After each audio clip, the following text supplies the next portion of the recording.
Hey everyone, Rich Bennett here. I'm excited to tell you about something we're doing for National Recovery Month.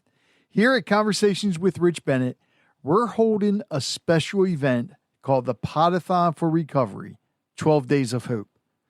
For 12 consecutive days, we'll release a new episode dedicated to powerful conversations about addiction, recovery, and hope.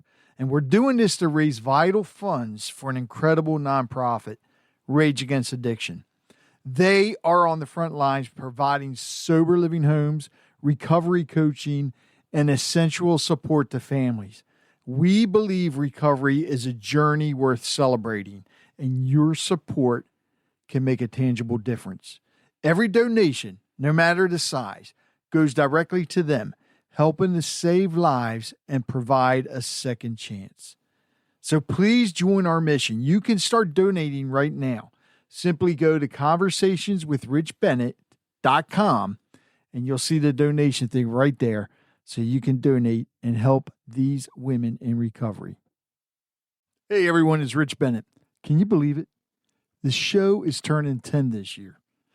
I am so grateful for each and every one of you who've tuned in, shared an episode, or even joined the conversation over the years. You're the reason that this podcast has grown into what it is today. Together, we've shared laughs, tears, and moments that truly matter. So I want to thank you for being part of this journey. Let's make the next 10 years even better. Coming to you from the Freedom Federal Credit Union Studios, Harford County Living presents Conversations with Rich Bennett. Slow pitch or fast pitch?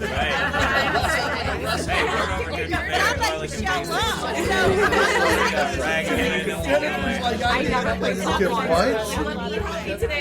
It's probably the least sexy part of the organizing. That's okay. No. The truth is, I am joined today by somebody that hasn't been on in a while, my son. Oh, yeah, that's me. Right. Yeah. I was going to say it hasn't been that long. No. He's, And I'm not your son, so. Yeah, but you're young enough to be. Oh my God, I did not just say that. I guess I could be, yeah. I could be your son, too. Maybe, what if I am your son? What if? This is the way the episode starts. All right, so We're off to a great start. I also have the man, the myth, the legend, the Mog Father, Brad Cox. Thank you, sir. Thank you. That's so a hell of an introduction. I got to ask you. That is a hell of an introduction. I want to invite you onto your own show. Welcome to Conversations with Rich Bennett. Father's Day. Yeah. So those of you listening, we're recording this June 20th. Did your daughter get you an awesome hat like my daughter got me? For those of you listening, No, she got me 2 records, though, but that's awesome. Okay. Awesome like my father. No, it says awesome like my daughter. Oh, yeah, I guess it does. I was like, Close enough. Oh, It was crooked. I didn't quite see it. Tell him what you got me. I got you a gift card, and my girlfriend got you a I still book think you about picked out the book. about Jim Jones. Oh, yeah. The cult. Yes. Yeah. I my first album's called Join the Cult. See, it all ties in. It does. Look at it, I was like, Cults are fascinating. Cult's another good band. well, The Cult is a great band. But he thought I read true crime. I haven't read a true crime book in a long time. Yeah. I like the self-help books and like your books. The last one you wrote with the music. Oh, yeah, these things I've said. Yeah. So what he did was include he wrote your first 3 books, I keep wanting to say Children of the Corn, Children of the Program, or Yes. Children in the Program. Damn it. Children of the Program. Children of the Program. Yeah. And then the last one he wrote was, he was taking his song lyrics and put them all in a book, which is awesome. Really awesome. And what's the new one you're working on? I was working on a kind of a haunted book, like a horror kind of thing. All of my experiences, some of the things we talked about on the last episode. Did you get encouragement from that episode? No, I was going to do it, and I was kind of like, I really need to get this done, but You should. it's just time, Yeah, I know. Time's just not on any of our side. Well, I mean, you got the full-time job. You're running every day. You do see me out there like a gazelle. Yeah, which is good because that means I don't have to work out because I get tired just seeing how many miles you logged. Just vicariously running through me. Plus, how many times are you recording the podcast now? I was doing it once a week, and yeah. Wait a minute, recording once a week or dropping an episode once a week? Both. I would Okay. record it and edit it and just Drop it. It'd be Okay. like a 6-hour event, you know. Okay.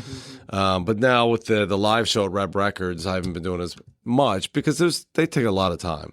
Well, yeah. Yeah, so that editing's a nightmare. So when you do it live, you have what, usually three different guests on? 3 guests. Now, do you break that down into 3 separate episodes? No, it's one all episode. one Yeah, it's like a 2-hour episode. Wow. So it's like they get interviewed for 15, 20 minutes, then they play 20 minutes. Okay. And then we rinse and repeat 3 times. And by the end of it, you know, Like a lot that of rinse and repeat. yeah. And so by the end of it, you have a really, really long You're episode. getting a good crowd there too. It's not bad, yeah. But we're also realizing, like, okay, it's summertime. Because the moment you go out there and you don't have a good night, that sets a tone too. you Yeah. know? So we want to make sure that we're always going up. Yeah, and there's nothing wrong with taking a break. Right. I mean, I've taken breaks from dropping episodes Yeah. before. I know it takes a lot of work, man. Yeah, especially well, you know me, I record a lot of virtual ones. Yeah. Well, yeah. Some of those virtual when it sounds ones, bad. Oh my god. Have you used? There is a software through Adobe. It's an audio. Audition? Maybe it's an audio enhancer. So if you get like a phone conversation back and you run it through it, it can clean it up pretty good. I use there's a couple. I don't use Adobe Audition anymore. I think Hindenburg Pro. I can do that. Descript, because I use Squadcast, which now Descript owns. So I believe Descript can do that. And there's a couple other different programs. I know you have no idea what we're talking about right now, do you, Dan? I'm listening. But what I love about Hindenburg, now Hindenburg's actually on my computer. Yeah. The script is online. But what I love about them is when I edit it, so it transcribes it automatically. Mm-hmm. So you can take out certain words and it'll take out, like in the text. Mm-hmm. I can take out the words, which means it will also take that part of the recording out. Oh, really? Yes. That's wild. And it also do video too. Very cool. Yeah. So I love using that, and it helps with when I do the show notes. Mm-hmm. So those of you out there that are podcasting, if you're not using AI, use it. I can upload, like with ChatGPT, there's a you don't have to use this one, but there's a podcasting prompt that you can use. So after I transcribe it, I'll save it as a manuscript in TXT form, upload it into ChatGPT. It reads it, and it'll create the show notes for me. Oh, wow. Oh yeah, everything. And it'll do the show notes, and then afterwards I use Opus Clip for if I do the video, like if I record virtually, I'll upload it to Opus Clip. Opus Clip will automatically take the video form and break it down into different segments for TikTok and all that. And then I can upload one of those clips into ChatGPT and ask it, say, yeah, create me some whatever for TikTok or for Facebook. Wow. Reel. Oh, yeah. Technology is getting crazy. Oh, well- you know what's crazy? I just went back and watched Terminator 2. Oh, man. Now, The this is transition. this is a movie that came out in 1991. We weren't even actually using home computers, I don't think, at that point. 95, 6, maybe even 93, but not to the degree that artificial intelligence would have been a thing. And it's so prophetic. Oh, yeah. Do you remember like the story was basically that like we launched our nukes at Russia, knowing that they would launch them back at us, and that's what caused the collapse of the end of the world or the apocalyptic situation. yeah. Like AI got in there, it's like, well, we'll just have them destroy themselves. But it's so like, Well, you know how long AI's been around? well, I mean, predictive text has been around for a long time, like Yeah. forms of it since like the 1950s, I believe. Yeah. But Well, like, even in a video game, there's AI. Well, yeah. but ChatGPT, that's like 2022. Yeah. That's only the past couple of years. And ChatGPT's not, there are other ones like Google Gemini is awesome, man. Copilot, another one. Generative predictive text, right? Generative predictive text. Yeah. Yeah, no, it's like a tongue twister, but I just like Copilot. I love playing with because I did this for all my co-hosts. The photos that I have of them Jennifer Hathaway, we did a photo shoot one time. Yeah. So she took photos. Well, I took those photos and uploaded them into Copilot, turned us all into babies. What was the other one I did? Anime characters, claymation. It was wild, man. It does it in no time. Yeah. It's a trip. All right, so with your, I'm going to call you out on this now. We were talking about it before because I know there was an episode when we were talking about the trademark bullshit and everything. Oh, yeah. Schizocalypso. Trademark of the Beast. I have the T-shirts. Anybody wants to buy one to help pay for my old legal fees, you can buy one. Trademark of the Beast. You said that, we won't be playing anymore. And here it is. I'm pretty sure it's. I thought we were done for sure. Yeah. So I'd started carting myself out acoustically, or acoustic like a duo kind of thing, and I was really enjoying doing that. And then this opportunity to play the Never Early Fest came along, and that was with like Sponge, and at the time it was supposed to be Spin Doctors. That fell through. I think I heard about this festival. Yeah, it was supposed to, and then it was Deep Blue Something, the Pie Tasters. So it was like all these like '90s groups, Right. And I was like, guys, like we're all still alive. We could do this. And they're all like, yeah, let's do it. And then the two guys that usually fill in on bass and guitar, neither of them could do it. So we're like, oh crap, now we got to form a band, you know? So we found our old bass player from 2003 to 2007. He was like, yeah, man, let's do it. I was like, all right, we got a bass player. And then this other guy who just happened to live in the neighborhood of my buddy Gary, he was like, yeah, I'll do it. And pulled it together. So, in case you don't know, and correct me if I'm wrong here, Yes. Brad. So, Schizocalypso, Veteran Avenue, all these things that Brad has done weren't really bands; they were more projects. They were right? projects that became bands. Like Schizocalypso ended up. There was 5 albums before there were 13, but from like 6 to 13, that was the band era, and we played hundreds upon hundreds upon hundreds of shows, and it was just a thing, you know. Yeah. But they all start there. They like We Love the Underground. There was 2 albums, and then the third album was with the band, and we did that for about 4.5 years. And then Veteran Avenue was just a project where I pulled all the different musicians from all those different bands into one spot and did a record. Which kicked ass too. Yeah, I love that. I still play a lot of that music because it's the newest. And then there was Nicky Thunders, which was like this alter ego I created, this pop version of myself, and it was cool because if you ever like get writer's block, just create an alter ego, you know, and just write through that character. It's kind of weird.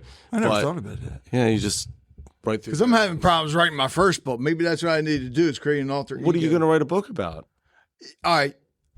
So, you know Greg I DeMar. know you got some good stories. Well, I thought about that, but it's like, nah. That's what I was going to do originally. Then it's like, well, let me write a book on podcasting. So I started that, and then I stopped because it's like, there's a lot of books out there on podcasting. Yeah, okay. Fair. And then I read 2 books a friend of mine put out, one on hosting, one on guesting, being a guest on podcast. Read them, and all it was different people that have either hosted podcasts or been guests on podcasts. Then I had another lady on who hosts her own podcast. She wrote a book on how to be a guest on a podcast. So then it hit me. He's like, maybe that's what I should do. Just write like a guidebook on different things, like how to monetize your podcast. Yeah. You're one of the ones that Came out of the gate with that. Yeah. You know, or even what not to, you know, like podcast etiquette, different things. Like if you're recording virtually, wear headphones. Okay. Don't turn your speakers off. Right. You know, create that echo. Right. Even though there are platforms out there that you could take the echo out, it doesn't take it out. It doesn't completely. now. It does not take it out completely. And there's nothing worse than when you're editing an episode. And I don't know when you edit, if you got separate tracks. Okay. I'm the same way. But when I can hear all the people on one track, should not have to. Yeah. From one microphone. And it's because of the echo. Yeah. And it sucks. Yeah, it's frustrating. It's very frustrating. Yeah. Yeah, but what do you do? I guess Hindenburg has the noise reduction. The only thing I wish Hindenburg did have was a reverb or a chorus. Because every once in a while I'll have an artist play just sitting there. Like if I had an acoustic right now, and it's like just give them a little room noise so it's not like dry as a bone. I would contact him because keep in mind, Hindenburg was designed strictly for like news. Yeah, podcasting news. Yeah. I would contact him about that. Yeah. You never know. They may put something there. I did see another platform for music though, and it's combining music and podcasts. Oh, what the hell was it? Not Descript. Oh man, it's going to bug the hell out of me. Anybody listening, if you're a podcaster or a musician and you know of software where you can edit and do like what Brad said, let me know. It wasn't GarageBand. You have an Apple, right? No. Maybe it may have been Garage. Have you used GarageBand before? Yeah, a little bit. Can you do that in GarageBand with music? I couldn't tell you because the only Apple product I have is my phone. But it comes with GarageBand on there, so you might even be able to do it on there. Oh, wow. I mean, I could add the reverb to another program, but I just felt like if it was in Hindenburg, it'd be nice instead of, like noise reduction, equalizer, chorus, reverb. Yeah. It'd be nice to just have it. I wonder if there's like a plugin you can put in there. I don't know. Third-party plugin. That'd be cool. That would be interesting. Damn, man. Now I'm going to have to do some investigating. Yeah. I'm going to have to do some more research. It may be an upgrade that we get at some point, too. Hopefully, if they decided to switch over to some musics. Oh, maybe that's what it was. Zoom. Not Zoom, the Conferencing, for meetings. Zoom microphones, and maybe they had something. Okay. It may have been them or Rode. One of them. It may have been Rode, actually. Well, they both make stuff for musicians and podcasts. Yeah. God, man, this is going to bug the shit out of me now. Oh, well. All right. So, Danny. Yes. You came up with this idea. Explain what this idea was for a podcast episode. The idea that I had kind of spawned from just a little clip I saw on the internet of Tom Morello from Rage Against the Machine. He said, all music is political. And that statement by itself seems kind of goofy. And that's Tom Morello from Rage Against the Machine saying that, who also is a political science major from Harvard. Okay. But then he explained it and even pop songs by Justin Bieber, it's just there to make money for a record company and be happy and sell tickets and whatever. I'm like, yeah, I guess there is some sort of political meaning behind that. But in the big music industry, if you're not independent like Brad, course, yeah. But of course, not everybody wants to think about politics all the time. And again, that's Tom Morello speaking. Most people don't want to think that deeply about things, but people do love music and all other sorts of art. And art, music, everything in general usually has an explicit meaning from the artist, but people interpret everything differently. Well, going back to Tom Morello, it's crazy to me when people are like, I liked Rage Against the Machine until they got all political. I'm like, they're Rage Against the Machine. They were always punk's political. always been political. Yes. And like, how did you not get that? But some people might see a different meaning in Blitzkrieg Bop or London Calling than what Joe Strummer was actually writing, or Anarchy in the UK. Music also, and even to an artist at times, the meaning changes over the years. It very much can, yeah. Just like with artwork and even a book. I mean, Fortunate Son, CCR. Oh, that's one of the most misunderstood songs I can think of. Oh, Born in the USA. Well, yeah, there you go. I don't know. I always like Born in East LA. No, but that's a good point. All right, so I'll go around the table. Brad, what's one of the songs, a song that you grew up with that to you the meaning has changed over time? Meaning has changed. Oh, God. I don't know. I guess God Save the Queen would be a good one, because at the time that was written, England was in dire straits, and the Pistols were pointing that out, and they were looking for somebody to blame. But further down the line, John Lydon would turn around and say that, no, I actually like the pageantry, and I like the Queen, and I like everything about it. So I don't know that the meaning changed, but maybe the intent behind writing the song in the first place definitely changed. And he named two bands in that phrase there alone. Sex Pistols and, sorry, I didn't mean to give you the finger. Yeah. Sex Pistols and Dire Straits. Yeah, there it is. Yeah. Also, Money for Nothing. Public Image Limited, right? That's John Lydon once he Hill. stopped being Johnny that's Rotten, right. Yeah. and he started to, some people would say, go off the rails or just, change his views however you perceive it. I heard something the other day that was kind of funny. They described him as a teddy bear in a porcupine body. Because he's such a brash blowhard, very opinionated, but at the same time, I don't know. You just kind of respect that level of honesty. Like if you had him on this show, you'd just be like, eyes wide, mouth open the whole If time. John Lydon happens to be listening, I don't know if I feel like apologizing, but maybe we'd love to have you. I don't know if you want an apology anyways. All right, Because you're John Lydon. what's a song for you that meaning has changed? I think a lot of the stuff that I listened to back in when I was 13 and 14, something like BYOB by System of a Down. I knew back then, that's a political song, but my feelings at 14 were different than my feelings at 32. So it's the same words. I still know it's an anti-war protest song, but I think about it differently. So, for me, a lot of them was the song about girls like Christine 16 and all these other ones, because at the time when I was young, it's like, oh man, cool. And now as you get older, When you're it's like, 17, it's cool. right? As I got older, I'm like, Yeah. man, what a freaking pervert! And then you realize they were like in their 30s when they wrote those songs too. And no, maybe late 20s, but still. well, they're what 70 something now. So that was back 50 in, years ago. That was in the 70s. 40 years ago. You might want to readjust the lyrics a little now. Yeah. Yeah, exactly. She's only 47. I don't, Doesn't have the same vibe, does it? Yeah. Although the song "Edge of 17" is such a good song. Oh, yeah. Edge of 17. It starts off The like Eye of Stevie the Nicks Tiger. song, Stevie right? Nicks, Yeah. It's actually And that song's about John Lennon's assassination, I believe. Really? I think so. I didn't know that. Really? I believe that's what Stevie Nicks had it for. Whether she wrote it or not is... Well, I don't know if she really wrote songs. Look at what's the one that her and Lindsay did together. And Well, you Fleetwood, mean- no, as Fleetwood Mac. Okay.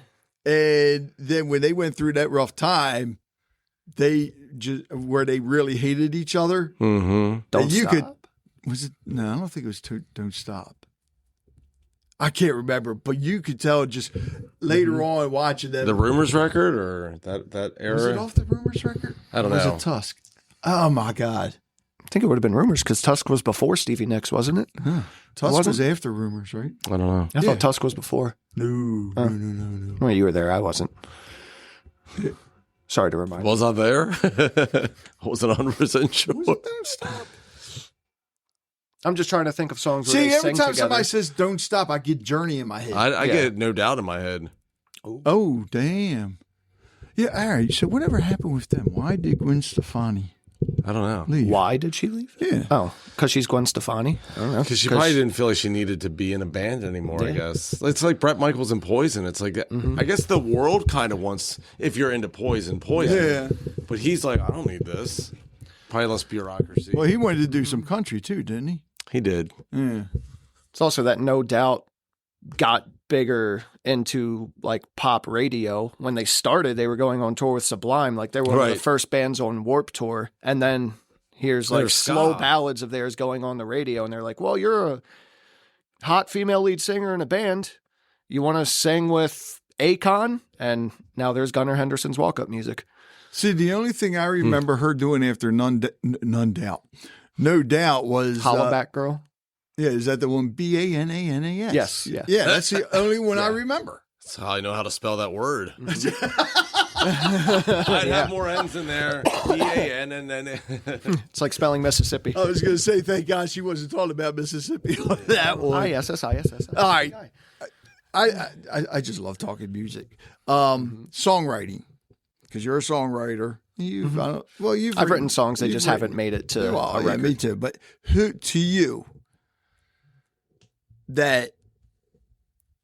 who do you believe is a very underrated songwriter? Underrated? Underrated. Nationally. Or I can only think of my overrated favorites. All right, go there first. Who do you think's the most overrated? Oh God. No. I just meant like who's a great songwriter. Let me think about that for a second. All right, Dan, who do you think's the most underrated songwriter? I would probably go with a lot of hip hop artists in general Okay. because they're thought of as rappers before they're thought of as songwriters. And there's that's true. Yeah. many times where they are really telling a pretty impactful story and not just rapping, but they're also rapping incredibly. So, Right. I mean, hell, Ice Cube, when he was in NWA, was a pretty damn good songwriter to the point that the government's going after him for what they're writing. Hell, Eminem in his earlier days, so just some of the wordplay is crazy, maybe not telling as great of a story as... And then there's a bunch of underground guys like R.A. the Rugged Man has a verse. He's got a verse on a song called Uncommon Valor, where he's basically rapping from the perspective of like this gung-ho Vietnam guy while in Vietnam and then coming back as well. And like his kid's all messed up. It's very powerful and harrowing to listen to. And that's an underground rapper. And like, yeah, it's a good rap, but he's telling a crazy story on top of that. Wow. Okay, so I'm going to go with underrated first. I would say The Glorious Sons. I think Rise Against. I think Nothing More. There's some bands that, like, because of the way terrestrial radio does not really push new music, I think they got lost in the 2010s, kind of. And it's a shame because they're phenomenal songwriters. Glorious Sons is more on the folk bluesy side. Rise Against is political, and just Great live. Yeah, and great songwriting. Like the lyrics that they conjure are just fantastic. And then Nothing More, the production is like next level. Right. I mean, and they can perform it live. So while probably in studio, a lot of it's computers, they still go out and play it. So them for sure. Yeah. For me, I'm going country, but I do, and there's a couple of them, but one comes to mind right away, and a lot of people only remember him for the one song he wrote, but I think he was very underrated, and that's Chris Christopherson. Oh, yeah. Because a lot of people only remember him for Me and Bobby McGee. Oh, yeah, Janice. That or being part of the Highwaymen. Yeah, but a hell of a songwriter. And an actor. Well, yeah. Good actor. Yeah. And there's a lot of, so, all right, you're going to like this. You know what a song plugger is? No. All right. I could guess. But. So a friend of mine, Lee Adams, she wrote a book called Love on Tour, and she was up at WXC. That could happen. So there's a lot of backstory to this. So she works for Broken Bow Records as Lee, if I get this wrong, I'm sorry. I think the vice president of promotions. So she like works with Jason Aldean, Lainey Wilson. I think Dustin Lynch, a couple other ones. And the book was what she has experienced throughout her career from starting the radio to now. And she just took all these different positions and wrote a book about it, but it's not like a romance novel. A song plugger, which I didn't know was a thing, is they are the ones. God, I hope I get this right. They take the music that is submitted to them from songwriters and plug it to the different artist. That's what a song plugger does. Yeah, that's right. Because the record promoters and when it's always in touch with the radio stations, hey, can you play this song? But I had no idea there was such a thing as a song plugger. Song plugger. Basically a middleman between the songwriter and the artist, is my understanding. Yeah, because like and then once you find the right combo, it's just like that. Right. Then you got your Elton John and because your a lot Bernie of these Taupin. country artists don't record their own songs that they write. George Strait had like one songwriter for his whole what career. She said. I don't know that I would gain any enjoyment from to me you'd be like covering somebody else's song. Like if I'm not writing the song, I don't want to perform it. That's why I don't do the cover thing really. Not that I have anything against doing the cover thing, but I only have so many free hours. Like I could either go out there and promote other bands essentially to people that already like those bands, or I could go out there and play my own music. And so if somebody came up to me and be like, "Hey man, I'd like you to record this song," I'd probably say no. Yeah. Especially if a label came to me, like Dolly Parton wrote this song, like they did Angel for Aerosmith. Like, no, yeah, that song Angel, I believe that was Dolly Parton. Really? I didn't know that. But I would totally, I'd be like, no, we'll write our own song. Yeah. How many songs did Willie Nelson write and give to Patsy Cline and whoever else before he finally decided to make his own album? There's maybe some sort of confidence thing there associated too, because I'm not comfortable enough to go perform the songs I've written, whereas you probably are because you got a kick-ass voice and everything. I don't. I sound like Him when he sings. The hell, dude? Huh? All right. Never mind. You know, it's funny actually. Speaking of that, we went up. What, of me not being able to Yes, sing? yes, that. No. Yesterday it was like really hot out, but really nice out. So we were like, let's go up on the hill and we'll set up the tripod and record a couple songs acoustically and then post them. It was like 100 freaking degrees out. Well, that was part of the problem. Well, we get up there and it's more wind than you thought. So like the files like, you know. Wow. Oops, sorry.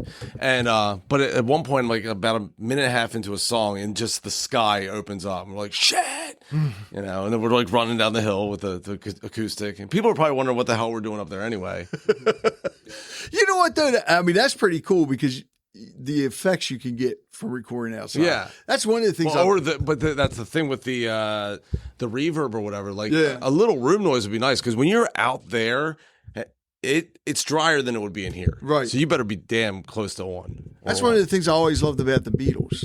You know, when they started going to different countries and just taking into different song styles, I think that's when their songwriting got even better. No, for sure. Mm-hmm. But they were writing their songs. Well, yeah, but look how many other artists had that they wrote for. Right. You know, like Badfinger. I'll write songs for people. Yeah. Matter of fact, I come in, I do vocal work for various groups. Like my buddy had an EP. He's like, can you write lyrics and vocal melodies to this? I'm like, yeah. I'm about to finish an album with this guy, Christopher Mooneyham. Same thing. It's like, I'm just writing the lyrics and the vocal melodies and going in and tracking vocals to this great music. Yeah. He's just not, he doesn't see himself as a singer or a lyricist. So Who, Chris? Chris Mooneyham. Yeah. I don't think he really sees himself that way. Yeah, I don't know. I mean, he's had these songs since he's like some of them are like since high school. Yeah, and he's like, I just no, and he did one complete song that he wrote for his girlfriend, but I don't think he likes doing that part of it. But he's a phenomenal musician. Oh, I know. So I remember talking to him. I think he was still in high school because his mother Trish, right, contacted me, and or maybe it wasn't on the podcast. I think it may have been she wanted me to promote. He may have. Did he release that song? Yeah, he did. Okay. Something about eyes. It's got like a picture of a green eye, and so it may have been something like that. But I listened to it and I was like, damn, this kid's pretty damn good. Yeah. And he doesn't think he is? I don't think he sees himself as a frontman singer guy. You know, really? I don't think he likes his voice that much. Like he'll go out and play and do some covers of this that, or the other, but I don't think he wants to be like the guy. Yeah, but that's great because I like doing that. So. Now is he still is he back here? Mm-hmm. Is he okay? Because wasn't he living down in Nashville for a while? Chris Mooneyham? Yeah, no, he was. You might be thinking about somebody else. No, I thought he moved away, or maybe went off to college somewhere. I mean, he's like in his 40s. I wouldn't know that. Oh no, that ain't him. You're right. I'm thinking of somebody else then. Yeah, more than God, I can't remember. We ever talked to Oh my God, now I'm going to forget her name too. And she was on, and now she's got a country group, and they come up here once in a while. July Moon. Oh God, I can't remember her name. You're listening to Conversations with Rich Bennett. We'll be right back. Let's take a little break here so I can tell you about one of our sponsors, WHFC 91.1 FM. That's right, Harford Community College radio station. It's more than just great music. It's about community, and they're showcasing the talents of the students and community volunteers. WHFC is designed for and run by the Harford County community. It's focused on teaching and learning. WHFC Student Learning Lab is for anyone interested in radio and podcasting. You heard me right. So if you want a career in radio or podcasting, Harford Community College is the place for you, and you can learn at their radio station. Go to WHFC911.org or tune in on the dial at 91.1 FM. And give them a listen. I guarantee you'll love the music. And if you want to get into broadcasting or podcasting, then check them out. Hey, Terry Troyer, station coordinator here at 91.1 WHFC, inviting you to support us right now at WHFC911.org. Your support keeps us playing your favorite tunes and bring you the latest campus news, too. Donate right now. Be a part of our vibrant community, WHFC911.org, and thanks. Well, who is the guy that you went to school with? And I think he moved up to New York. Ethan something? Oh, I don't know. Evan Nicholson or not Nicholson? something like that. I think he went to Calvert Hall with Jack. I know he went to the music workshop too, but Yeah. Because he was doing well for a while, and then I haven't seen there's any. quite a few from Perry Hall that have also gone out to do some pretty big music things. Who? One girl that I graduated with, I don't know if she was still in Perry Hall when I graduated. Her name was Paige.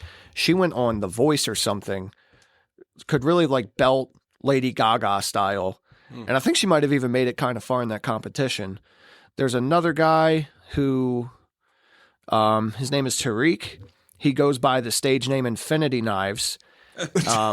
He is teamed up with a guy named Brian Ennels, and they put out like this experimental, really abrasive hip hop kind of music. Interesting. And that's an album that they put out 2 months ago. They've been on tour with Kneecap and some other pretty profound indie groups, experimental hip hop, whatever you want to call it, young people music. Well, Turnstile didn't go to Perry Hall High School, as far as I know. Sounds very interesting. They've got the world on fire right now. They do. They are a Baltimore-based hardcore band. At least that's their roots. And they, like, I think Not really anymore, yeah. But. 3 members maybe of the band now used to be in a band called Trapped Under Ice that was like explicitly hardcore, playing at the small venues in the city like Charm City Art Space and Sidebar and Auto Bar, which is still around. And now as Turnstile, they started out with like a more roots hardcore type of sound, just loud guitars and screaming and whatnot, with occasional passages of things that are a little more melodic and musical. And now they've almost like invented their whole other genre that people are calling dreamcore or So basically, you got like these 2.5, 3 minute songs that are kind of like a regular song, but then it'll like dovetail into this EDM thing for like 2 or 3 minutes. It's like kind of spacey and ethereal. Like you could see like early drinking- Zepp stuff. Well, you could see yourself drinking a case of beer and eating mushrooms at the same time. It's like that's what the music is. Wow. Yeah. and they're from Baltimore. I think they used to go by Baltimore and DC. Now they just claim Baltimore. They a month ago put on a free show at Wyman Park Dell and got 10,000 people there. Wow. Yeah, it was No crazy. securities. People were just running up and diving off the stage. They had I wonder if they got fined for that. probably maybe.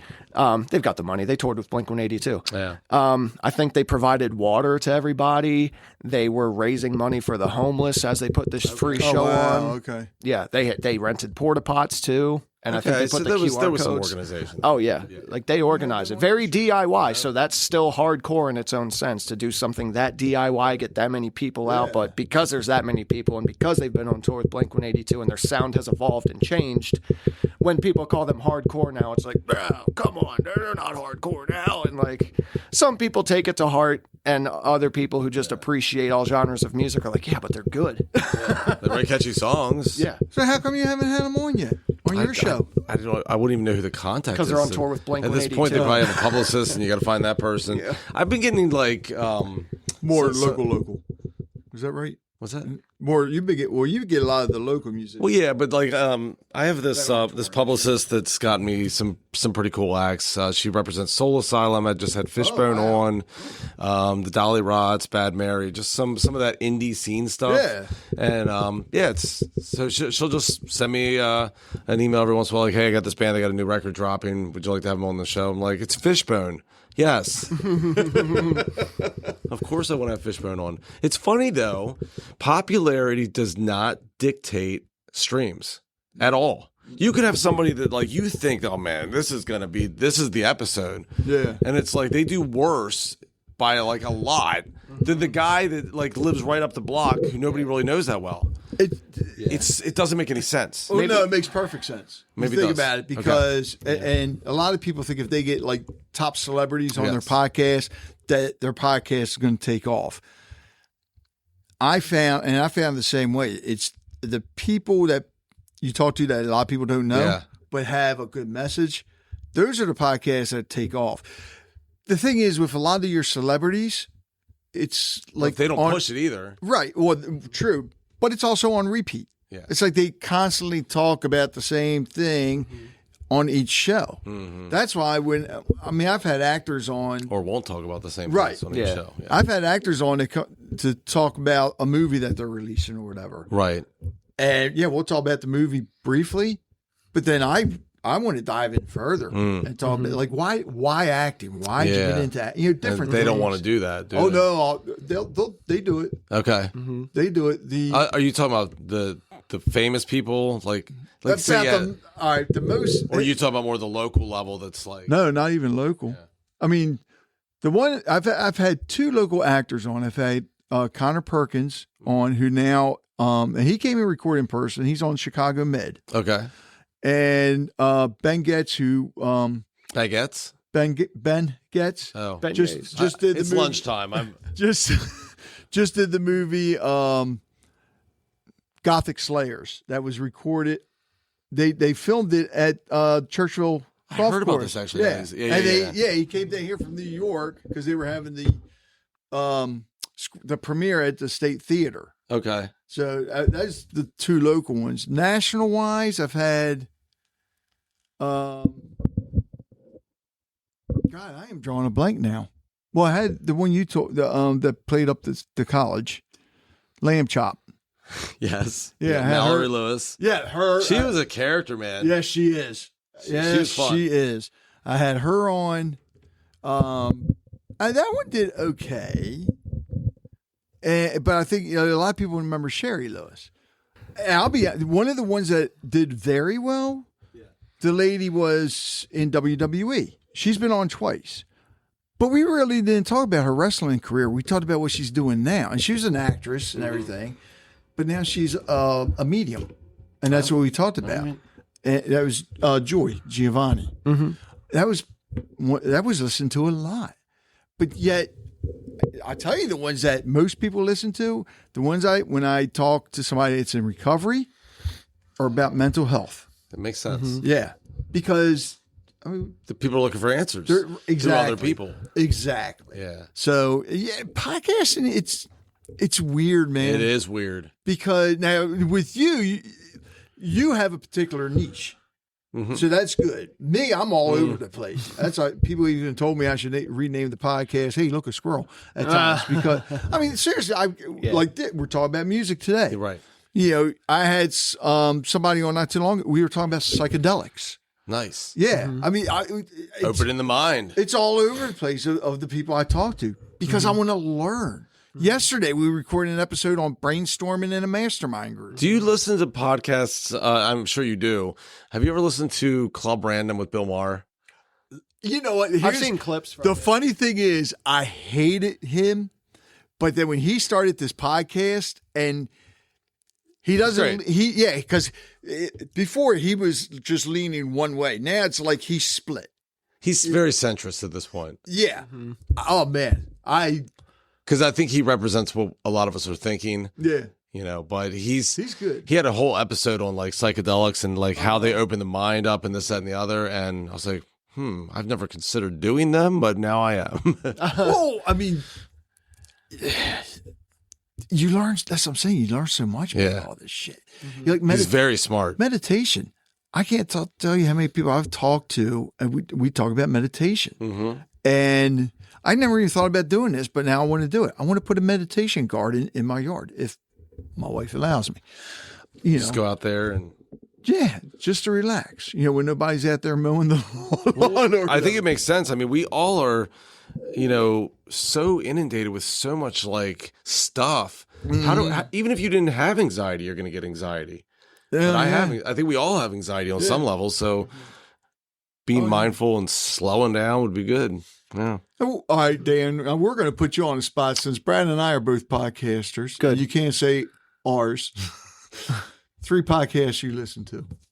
Do you listen to podcasts? Not that often. Okay. One that I will listen to on occasion is Jim Cornette, just because hearing him talk about wrestling I is forgot about his podcast. really easy in the morning as I'm on my way to work. I would have never thought I would hear somebody say Jim Cornette's easy to listen to. Go ahead. I was just going to say, I don't listen to a lot of podcasts. I listen to the Bill Maher podcast, but I also listen to this fucking guy, the podcast. It's hilarious. Who's that guy? It's these 2 girls that basically, they'll just pick somebody like Pete Hegseth. Okay. And then they just get into his whole backstory and why he's such a piece of shit. Yeah, there's one similar to that, not called This Fucking Guy, but it's I can't remember what it's called, but they did like a 4-part one on RFK Jr. and really just about the whole Kennedy family and how just crazy they all are. Yeah, that was. You might have to put an explicit tag on this one. Behind now. the Sorry. Bastard, I think. That's is what on all it's my called. episodes. Okay. I think it's called the whole podcast. Behind the Bastard. I've listened to a couple of those. Stephanie listens to one called Morbid. That's a true crime one. It's 2 girls, Good and for you. they're kind of funny. Yeah. And yeah, I mean, I look more for a topic than a specific podcaster themselves. I used to listen to 2 Bears, 1 Cave, the Tom Segura and Burt Kreischer one, but 2 Bears, 1 Cave. yeah. Okay. They're 2 stand-up comedians. They've started to wear out their welcome for me, though. I haven't listened to them in a while. No offense to them, but they're millionaires. They don't care. Unless they are listening and they do care. I hope you keep listening to Let's my tag dad, him in. not me. We'll tag him in. Yeah. But yeah, I don't know. Like if there's a specific topic that I'm thinking of, like I've got a union brother who is very into both Civil War history and especially Irish Civil War history. Oh, wow. So I asked him about like, hey, which Irish-based podcast would you recommend? And I think one of them was Behind the Bastard. And then he recommended a couple others and got my fix around St. Patrick's Day. I'm the same way. I listen to a lot of different ones because on the topic. Yeah. But there are ones I listen to faithfully without naming Brad's or mine. Podcasting Made Simple, which is from one of my mentors, which is about podcasting, of course. Sure. 2 young ladies I had on before, and I'm so proud of them. 2 Girls of Cancer. Well, let me rephrase this. Okay. It was originally called 2 Girls of Cancer, both from Canada, both with cancer. And they started recording a podcast. I talked to them, I think it was probably almost a year ago, because they were taking a little break and they were talking about rebranding. And they were asking me for ideas. And I gave them the one idea. So now it's called 2 Girls Without Cancer. I was like, oh, fuck yeah, man. That is, it just, That's and awesome. I'll listen. And if you haven't been on his podcast yet, you better get his ass on. TMA Connection, Tim Markland. No, I've never even heard of it. No? No. All right, Tim, I'm calling you out. Let's tag him in. Get Brad, he's local. Okay.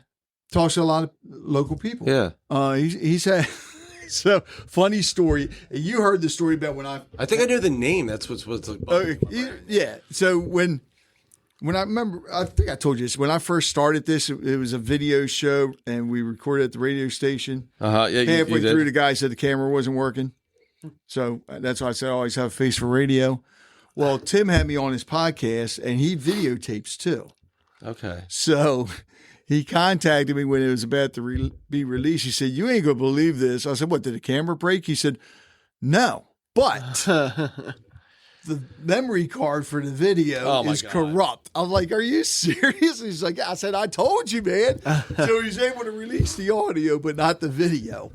Man, you're lucky. Actually, because I want to get him on, and when he comes on, I want you on too. Okay. To talk about podcasts. I was going to look him up, but yeah, Tim Markland. Tim Markland. Maybe if I saw his face again, not good. And he records in Bel Air. He's a realtor. Okay. Tim Markland.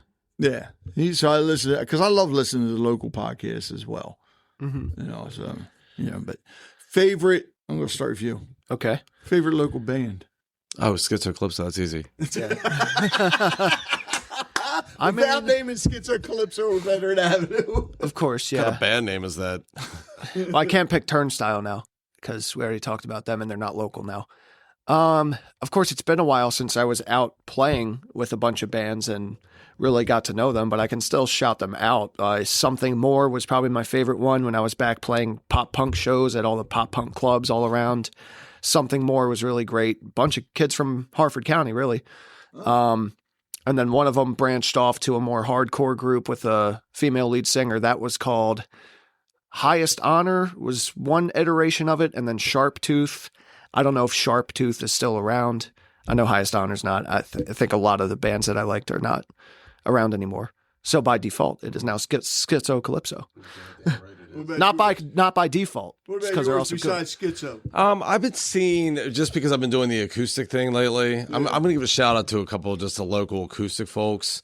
Anthony Frisia is a really good songwriter, and he's cool. He's like very much a vagabond. He'll just throw himself on tour, come back, and he's just out there. He's doing the thing. So a lot of respect for his approach. Dana Denise, amazing vocalist, pianist. So just a really talented cat there. I don't know. I mean, I guess I'm a little bit removed from the bands themselves because I only did the one Schizo show, and Lennox will always be a favorite local band. Those guys, back in the day, like it was Schizo Calypso, Hailstorm, Lennox, Agents of the Sun, Goldmine Squad. We all played together all the time. Hailstorm obviously became bigger than, bigger than life. But we just got to play the other night with Lennox, and it was cool because we hadn't seen each other in years. Yeah. So they had a reunion back in 2012, and it had been 6 years at that point. So then we saw them in obviously 2025. So I'm like, what are we going to get together in 2051? But Lennox will always be near and dear. Mm-hmm. Mine, I definitely have to go with Ballyhoo. Oh, yeah. Howie's great. I love them. And he's still killing it. Oh, I know. Yeah. That movie I mentioned, Gothic Slayers, they did, I think, 1 or 2 songs on that. Okay. Awesome. Yeah. And I think they just released another album. Is that the right term now? Album? They released a new song about a couple weeks ago, or maybe it was Howie released a song. Okay. It was good. And I believe he's local. Well, I know the one is local. I know you really don't listen to country, but Dean Crawford. I know the name again. He's awesome. And Mark Bray. Actually, is it Mark that used to do the stuff? No. Who's the guy that worked with Maryland Championship Wrestling? He's also in a band. But they don't. Oh, Danny Mace. Oh, they do covers. Oh, yeah, Danny Mace, Goldmine Squad. Yeah. Yeah. But don't they do covers? Yeah. Okay. Yeah, it might have been in an original band too. Yeah, Here's to the Night. Yeah. Okay. Yeah, they're going to be playing down in Marina. 80s and 90s. Yeah. Mostly. Oh, that's right. Stuff. That's the band we saw up in Havre They're great. Yes. Where Billy and I I loved them. Brad, you sure did. So my best friend Billy, and my son Danny, they were on the floor singing along with, what is it? This is the night. Here's to the night. Yeah. To the song by Shania Twain, God, I feel, or Man, I Feel Like a Woman. I feel like a woman. That adds up. Yep. Yeah, and they're both out there singing That's along. awesome. And what's the there might have been a pole involved too. Yeah, there was. Oh, they were dancing, stripping? No, they weren't. Thank God. Not stripping. But they were. But it was there. Yeah. What are you gonna do? Yeah, well, exactly. And what was the boy band you guys were singing to? Backstreet Boys, probably, or NSYNC, one or the other. Which is pretty. It's the funny thing, and I love this. To me, this good musicians can do this. When you take songs like that from an all boy band or even Shania Twain or whatever, and you can turn it to where it's like kicking ass even more and rocking. And that's those guys. Well, did I'll that. tell you what the trickiest thing about carting myself out acoustically is like I've been doing the rock and roll thing for so long. Yeah. That like a guy like you brought up, Mark Bray. Yeah. Like, that's what he does. Yeah. He does the acoustic thing. So it was like, now I'm going to go out and try to like make these songs work acoustically. And it's a totally different thing. It's harder, isn't it? It's not. It's actually easier in Really? a lot of ways because you can really hear yourself. Unless you have IEMs, like when you're out playing live, it's like everything's just loud. Yeah. And you're just a lot of times using your skull as a monitor. You're just doing the best you can. But like to transition and do the acoustic thing, that's tricky. So I hats off to anybody who's gone either way. Like if Mark Bray got up there and started doing like, Master Puppets and Welcome to the Jungle and stuff like that, that's a whole other animal. But. All right.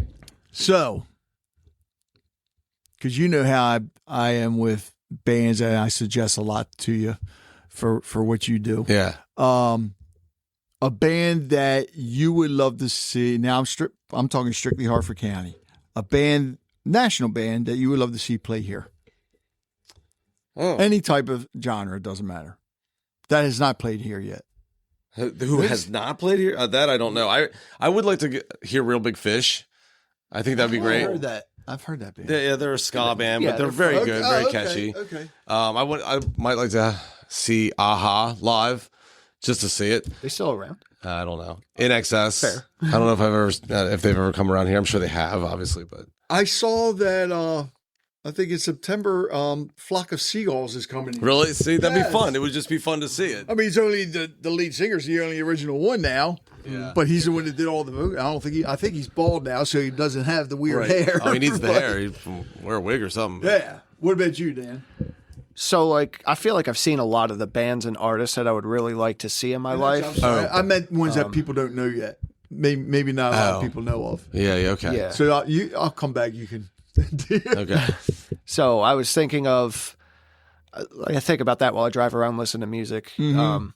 Who I have not seen yet that I would like to see. I've never seen Zach Brown Band. They would be cool. I don't know if they want to. Well, I mean, they've played I don't think all there's over any the place place in at this point. Harford County big enough. Right. There's a newer band that I've become aware of recently through TikTok, actually, called Idols. They are from England. The guy really doesn't sing. He's just kind of shouty, and their music is like very, they're just cool. They're groovy. They're dark in a way. They're cool. And Tyler Childers, who is a country guy, like more of a bluegrass singer-songwriter, he's got an album coming out too. I think he's from West Virginia, somewhere in Appalachia. Okay. I'm sure he plays all kinds of huge bluegrass festivals and whatnot, but that would be awesome too. He's one that I'd like to check off the list. I would like to see the Doties. The Doties are from southern Israel. It's two guys. The singer is amazing, but the drummer, he plays this synth bass while he's playing drums. He's like, I don't know how he does it. Huh. And so it's just a two-piece, but they're amazing. And then there's a band called the Raven Age who toured with Iron Maiden, who are just like a very modern version of Maiden. It's really cool. And it's actually got the George, oh God, I can't think of his last name, from Maiden. It's his son. It's one of the guys from Maiden's son. One band I definitely, and I think I sent you their information, is Lilac, which is the family. Or is it Lilac or? Lilac. Okay. Yeah, it's the family. I probably turned you on to them before. Maybe. The sister, it's the two sisters. The one does lead vocals. The other one is on drums. Three brothers, two on guitar, one on keyboard. But oh my God, I think the lead singer's name is Melody. Holy shit, that girl can belt out a tune. To hear her do like Dio or anything, just mind blowing. Definitely would love to see them play here.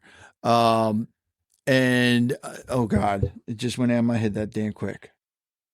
Actually, he's going on tour now. John Morgan, country singer, who's written.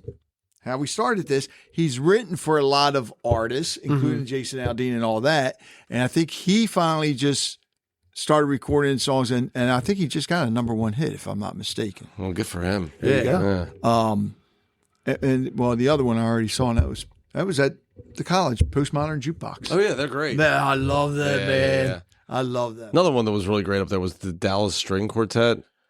Oh, they were so good. How didn't the Texas? Was it the Texas Tenors? They got just played- rescheduled. Oh, they got rescheduled? Yeah, it's going to be February 20th, 2026. Okay. Yeah. So switching venues. They wanted to be in a theater anyway. And at the time, we only had the arena available.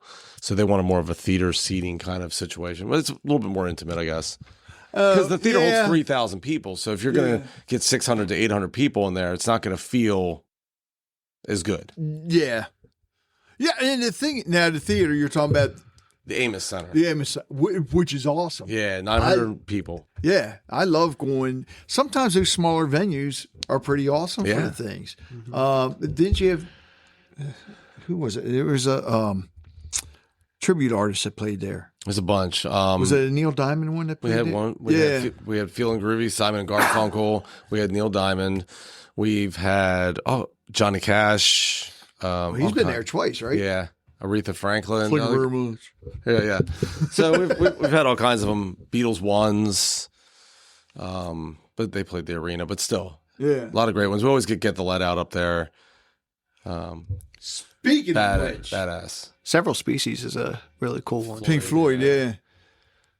Speaking of Zepp on Netflix, have you it's seen awesome. the doc? I just finished it this morning. They were like the band for me, and then they cracked everything open. So, and to see all that behind the scenes footage, but now I feel like Becoming Zeppelin took you up to about Zeppelin 3. I now want you gotta Zeppelin. I follow want it the up. rest. I want to find out what happened. Yeah. Did you see it? It's called Becoming Led Zeppelin. No, we watched the Netflix documentary about that mayor from Toronto who got caught smoking crack instead. That was pretty What is good. that? I want to see that. It's a series on Netflix called Trainwreck, I think. Yes, And they did one about Rob Ford, the former mayor of Toronto who got busted smoking crack, among other things. There's no video of it. I didn't do it. Right. Very entertaining. Good, 50-minute watch to feel better about yourself. I think they also did one about that submarine that sank, the Titan. The one that was trying to go after They the did. Titanic. They did. Yeah. I mean, I know you don't like Led Zeppelin, but What? well, I just remember you in the car. Yeah, at when age you were 12. When you were younger than that, thank God. Yeah. Driving up to this is when I was in the IT field. Driving up to Pennsylvania for a company picnic, and you're in a car seat still, so you weren't 12. Wow. At least I hope you. And of course, I have the radio cranking, and Zeppelin comes on, and I'm jamming, and I see him back there. I said, "You know who this is, Bubba?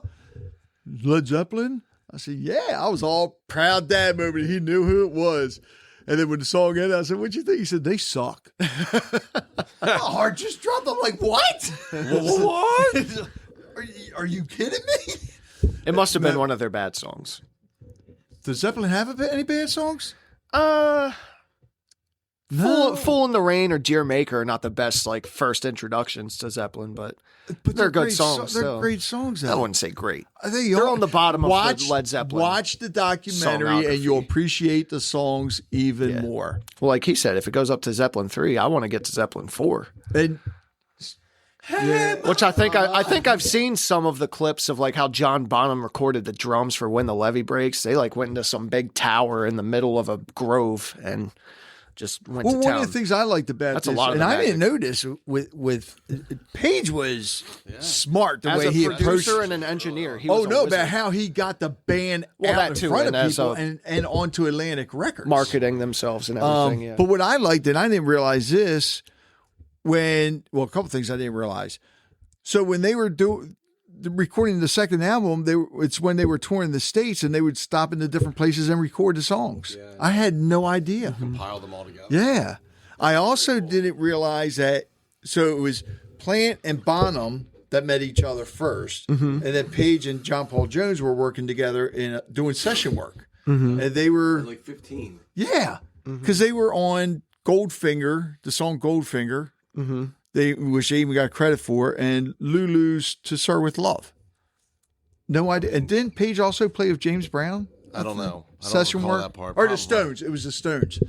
One of the things I've learned from doing the podcast is that these people that seem to have incredible talent, and not to say they don't have a predisposition to the talent, but those people, 9 times out of 10, they started really early, between 3 and 8, and the people that started in middle school, high school, they're just never going to catch up because their brains can't do with a 3 to 8 year old brain that's just taking they can learn Taking it all 30 in. languages at that age. Yeah.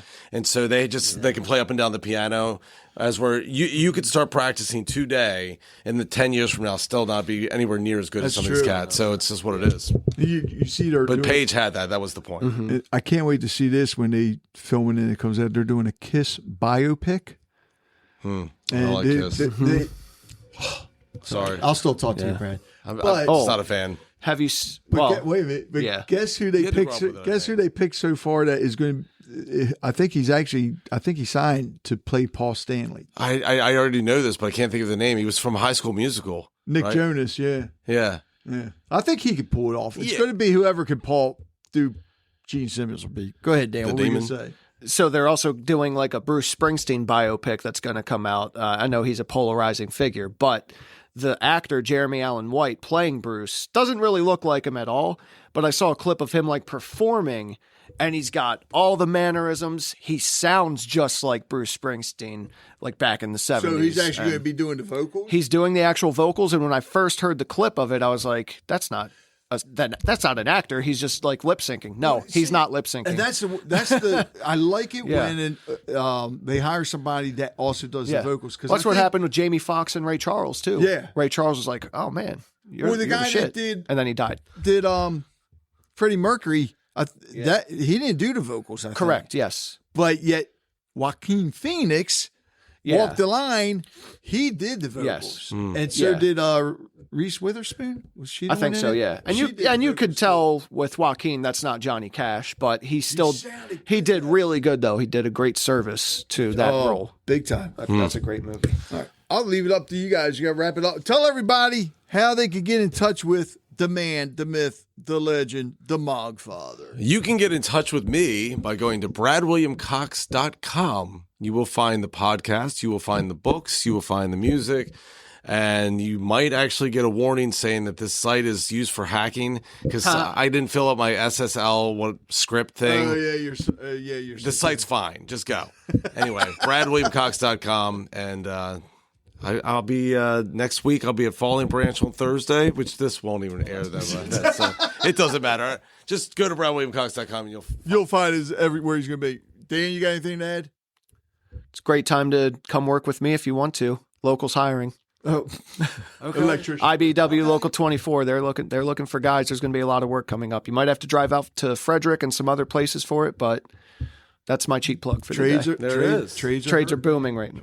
Well, ours is booming right now. That's Electricians, at least. because I know there's a lot of fear out there with everything going on politically. I don't think that I think everything's going to be fine. You ever I mean, a downtime could very much be right around the corner. It was kind of bad 2 years ago, but right now, good time to get in. Good time to All the trade HVAC's hurting big time, man. Oh yeah, it's hard to find techs. Guys, thanks a lot, man. Yeah, man. Thank you, Rich. It's always a good time. Yeah. Thank you for listening to Conversations with Rich Bennett. I hope you enjoyed today's episode and learned something from it as I did. If you'd like to hear more conversations like this, be sure to subscribe to the podcast so you never miss an episode. And if you have a moment, I'd love it if you could leave a review. It helps us reach more listeners and share more incredible stories. Don't forget to connect with us on social media or visit our website at conversationswithrichbennett.com for updates, giveaways, and more. Until next time, take care, be kind, and keep the conversations going. You know, it takes a lot to put a podcast together, and my sponsors help out a lot, but I also have some supporters that actually help me when it comes to the editing software, the hosting, and so forth. There's a lot that goes into putting this together. So I want to thank them. And if you can, please visit their websites, visit their businesses, support them however you can. So please visit the following: Real Life Prosthetics, cutting edge solutions, restoring ability since 2001. Go to reallifeprosthetics.com. Full Circle Boards. Nobody does charcuterie like Full Circle Boards. Visit them at fullcircleboards.com. Sincerely Sawyer Photography. Live in the moment. They'll capture it. Visit them at sincerelysawyer.com.